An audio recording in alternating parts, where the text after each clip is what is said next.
প্রিয় বাংলাদেশ, প্রিয় দেশবাসী ভাই ও বোনেরা, আজকের এই অনুষ্ঠানের সম্মানিত সভাপতি জনাব মির্জা ফখরুল ইসলাম আলমগীর, মঞ্চে উপস্থিত নেতৃবৃন্দ, সামনে উপস্থিত আমার প্রিয় সহকর্মীবৃন্দ, আসসালামু আলাইকুম।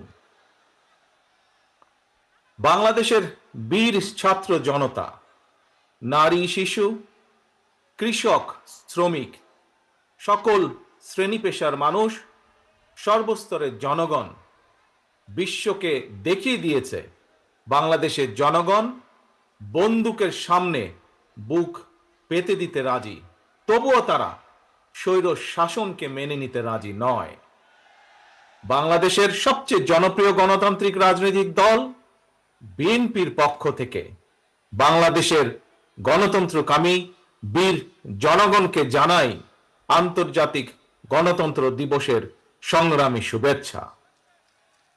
প্রিয় ভাই বোনেরা, গণতন্ত্র প্রতিষ্ঠার সংগ্রামে শহীদে মৃত্যুবরণ করেছেন যারা, আহত হয়েছেন যারা, হাত পা চোখ হারিয়ে চিরতরে পঙ্গুত্ব বরণ করেছেন, দেশের গণতান্ত্রিকামী জনগণ আজীবন তাদের এই আত্মত্যাগ এবং অবদান শ্রদ্ধার সঙ্গে স্মরণ করবেন।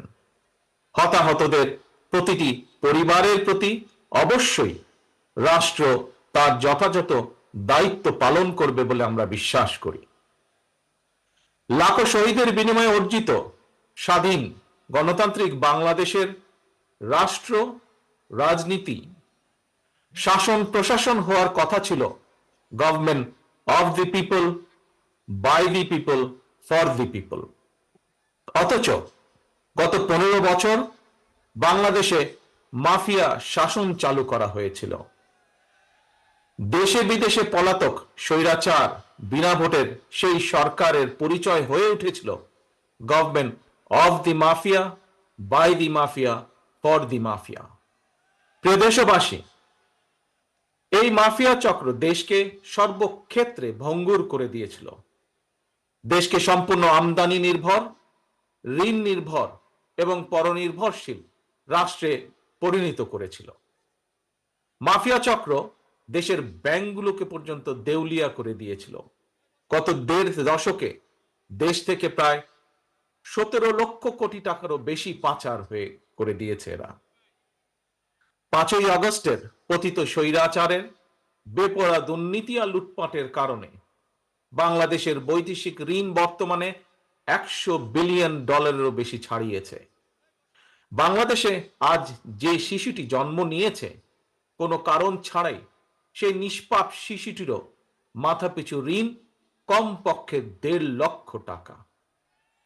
প্রিয় ভাই বোনেরা, মাফিয়া চক্র দেশকে শুধু অর্থনৈতিকভাবেই ভঙ্গুর করে দেয়নি, দেশের আর্থ সামাজিক সাংস্কৃতিক এবং রাজনৈতিক রীতিনীতিকেও ধ্বংস করে দিয়েছে। প্রতিটি সাংবিধানিক এবং বিধিবদ্ধ প্রতিষ্ঠান অকার্যকর করে ফেলা হয়েছিল। খোদ বিচার বিভাগকেই ফ্যাসিবাদের সূতিকাগারে পরিণত করা হয়েছিল। একটি রাষ্ট্র কতটা সভ্য এবং গণতান্ত্রিক সেটি দেশের আইন শৃঙ্খলা বাহিনীর আচরণে স্পষ্ট হয়ে ওঠে। কিন্তু মাফিয়া চক্র দলীয় স্বার্থে ব্যবহার করতে গিয়ে দেশের আইন শৃঙ্খলা বাহিনীকেও সম্পূর্ণ বিপর্যস্ত করে দিয়েছে।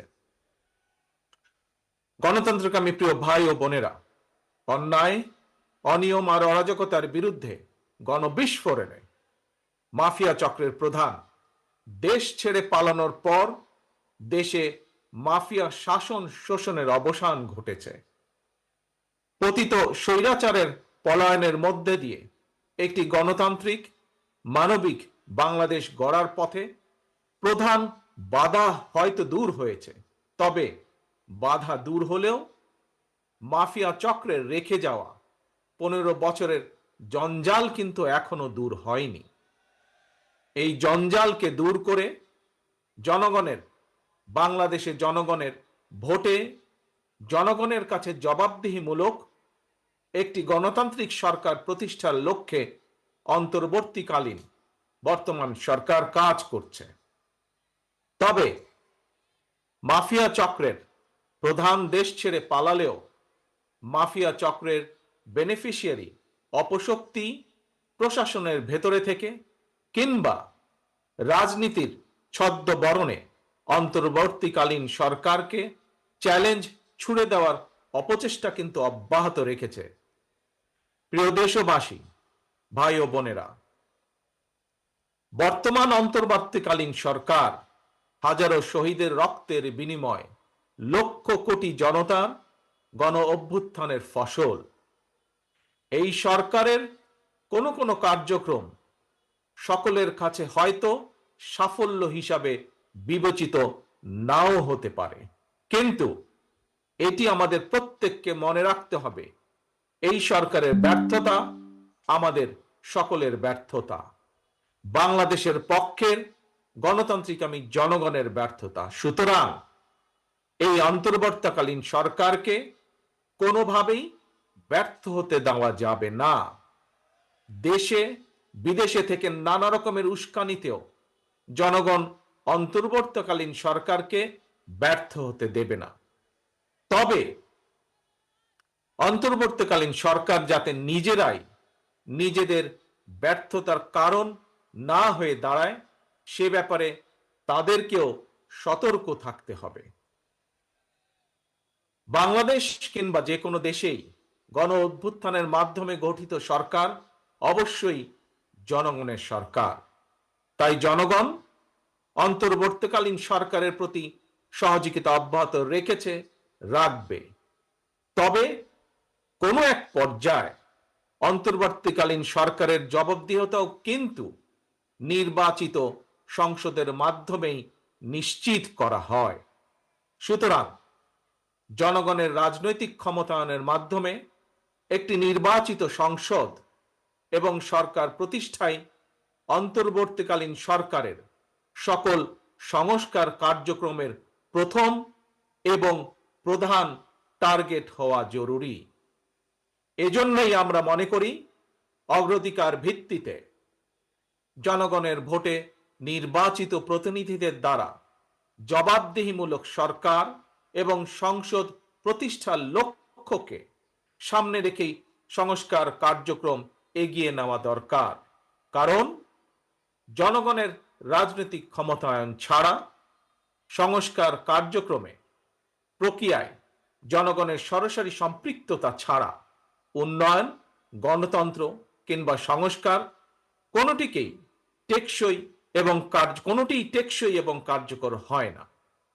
একটি অবাধ, সুষ্ঠু এবং নিরপেক্ষ নির্বাচনের মাধ্যমে প্রতিটি ভোটারের ভোট প্রদানের অধিকার নিশ্চিত করে ভোটারদের কাঙ্ক্ষিত প্রতিনিধি নির্বাচন করার অধিকার প্রতিষ্ঠার মাধ্যমেই জনগণের রাজনৈতিক ক্ষমতায়ন নিশ্চিত করা সম্ভব। এবং সেই লক্ষ্যে বিশেষ করে নির্বাচন কমিশন, জনপ্রশাসনের সংস্কার এবং আইন শৃঙ্খলা বাহিনীকে সক্ষম এবং উপযুক্ত করে তুলতে হবে। অগ্রাধিকার ভিত্তিতে পদক্ষেপ নিতে হবে। অন্তর্বর্তীকালীন সরকার ইতিমধ্যেই বেশ কিছু ক্ষেত্রে সংস্কার কার্যক্রম হাতে নিয়েছে। তবে আমরা মনে করি অন্তর্বর্তীকালীন সরকার এজেন্ডা সেটিং এর ক্ষেত্রে অগ্রাধিকার ভিত্তি নির্ধারণ করতে না পারলে গণ অভ্যুত্থানের সাফল্য ব্যাহত করতে ষড়যন্ত্রকারী নানা চক্র সুযোগ গ্রহণ করতে পারে এবং এরই ভিতর এর কিছু কিছু আলামত আমরা দেখতে পাচ্ছি। প্রিয় দেশবাসী, এবারের গণ অভ্যুত্থানের চরিত্র অতীতের যে কোনো গণ অভ্যুত্থানের চেয়ে ব্যতিক্রম। কেন ব্যতিক্রম? কারণ পলাতক স্বৈরাচারের অবৈধ শাসনকালে সকল গণতান্ত্রিক অধিকার, মানবাধিকার হারিয়ে জনগণ পরাধীনতার শৃঙ্খলে আবদ্ধ হয়ে পড়েছিল। এমনকি হুমকির সম্মুখীন ছিল দেশের স্বাধীনতা ও সার্বভৌমত্ব। তাই এবারের গণ অভ্যুত্থানের মধ্যে দিয়ে কেবল মানুষের অধিকারই প্রতিষ্ঠিত হয়নি, দেশের স্বাধীনতা, সার্বভৌমত্ব রক্ষা পেয়েছে। দেশ এবং জনগণ এখন স্বাধীন। গুম, খুন, অপহরণ আর বিভীষিকাময় আয়নাঘরের আতঙ্ক মুক্ত। স্বাধীনতা সার্বভৌমত্ব রক্ষার পর এবার দেশ এবং জনগণের স্বাধীনতা সুরক্ষায় প্রথম কাজ হতে হবে রাষ্ট্র এবং সমাজে মানুষের গণতান্ত্রিক অধিকার এবং লুণ্ঠিত ভোটের অধিকারকে পুনঃপ্রতিষ্ঠিত করা। তাই প্রিয় ভাই ও বোনেরা, দেশে বর্তমানে প্রায় 12.5 কোটি ভোটার। এর মধ্যে 2009 সাল থেকে এ পর্যন্ত ভোটার তালিকায় প্রায় 2.5 কোটিরও বেশি নতুন ভোটার সংযুক্ত হয়েছেন। ভোটার হবার পর তরুণ প্রজন্মের এই 2.5 কোটিরও বেশি ভোটার একটিও জাতীয় নির্বাচনে ভোট দেবার সুযোগ পায়নি। ভোট দিয়ে তারা তাদের কাঙ্ক্ষিত জনপ্রতিনিধি নির্বাচন করতে পারেনি, অথবা তাদের নিজেরাও কেউ ভোটে নির্বাচিত হয়ে জনগণের প্রতিনিধিত্ব করার সুযোগ পায়নি। বিএনপি বিশ্বাস করে, বিএনপি মনে করে দেশের জনশক্তির অর্ধেক নারী এবং তারুণ্যের এই বৃহৎ অংশকে রাজনৈতিক অংশীদারিত্বের বাইরে রেখে একটি বৈষম্যহীন মানবিক রাষ্ট্র গঠন সম্ভব নয়।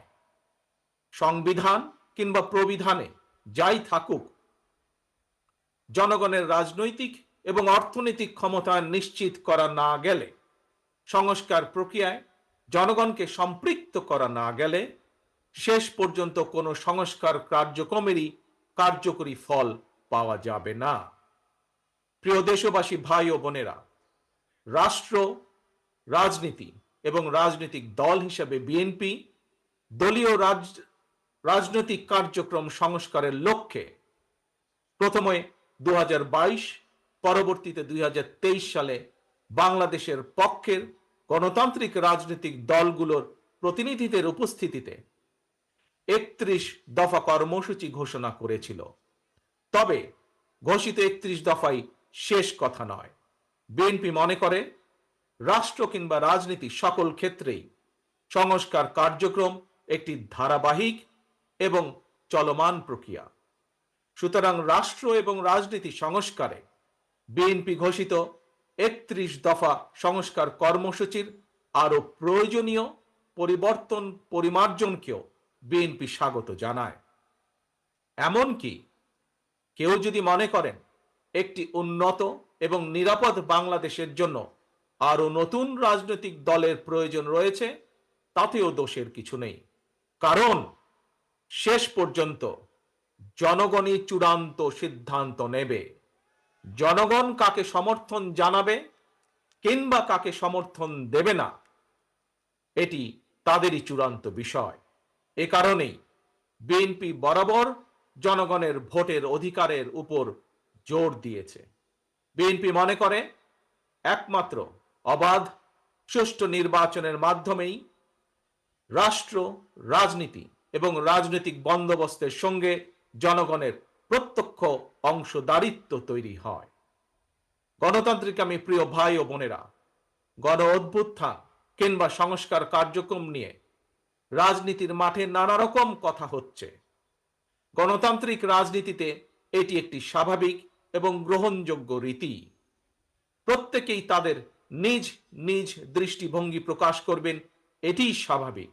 এই নিয়ে বিচলিত হওয়ার কোনোই কিছু নেই।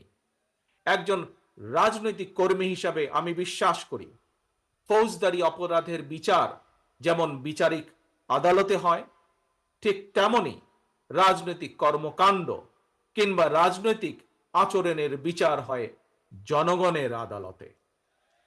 আমি আগেও বলেছি, আজ আবারও আপনাদের সামনে বলতে চাই, ক্ষমতার পরিবর্তন মানে শুধু রাষ্ট্র ক্ষমতার হাত বদল নয়। ক্ষমতার পরিবর্তন মানে রাষ্ট্র এবং রাজনীতির গুণগত পরিবর্তন। তাই প্রতিটি রাজনৈতিক নেতাকর্মীর মনে রাখা প্রয়োজন, রাজনীতির গুণ পরিবর্তনের জন্য রাজনৈতিক দলের নেতাকর্মীদের আচার আচরণেও গুণগত পরিবর্তন জরুরি। সুতরাং আমার আহ্বান, কোনো প্রলোভন কিংবা উস্কানিতে বিভ্রান্ত না হয়ে জ্ঞানভিত্তিক রাষ্ট্র, এবং সমাজের নেতৃত্ব দানের জন্য নিজেদেরকে প্রস্তুত করুন। গণতান্ত্রিক আমি প্রিয় ভাই ও বোনেরা, হাজারো শহীদের রক্ত স্নাত এই রাজপথে আজ আপনাদের এই স্বতঃস্ফূর্ত উপস্থিতির অর্থ জনগণের কাঙ্ক্ষিত বৈষম্যহীন বাংলাদেশ গড়ার এই যাত্রা পথে বাংলাদেশের পক্ষের শক্তিকে আরো কিছু পথ পাড়ি দিতে হবে। তবে সেই পথ অবশ্যই নয় সন্ত্রাস, সংঘর্ষ, প্রতিশোধ কিংবা প্রতিহিংসা, বরং সেই পথ হবে ধৈর্য, সহনশীলতা এবং সমঝোতা। প্রিয় ভাই বোনেরা, সবশেষে বলতে চাই, সংস্কার কার্যক্রমের পথ ধরে নির্বাচনী রোড ম্যাপে উঠবে আমাদের প্রিয় বাংলাদেশ। সুতরাং আসুন আমরা সবাই কাজের মাধ্যমে জনগণের বিশ্বাস, জনগণের ভালোবাসা অর্জন করি, জনগণকে সঙ্গে রাখি, জনগণের সঙ্গে থাকি। আল্লাহ হাফেজ। বাংলাদেশ জিন্দাবাদ। বাংলাদেশ জাতীয়তাবাদী দল জিন্দাবাদ। ধন্যবাদ মাননীয় প্রধান অতিথি।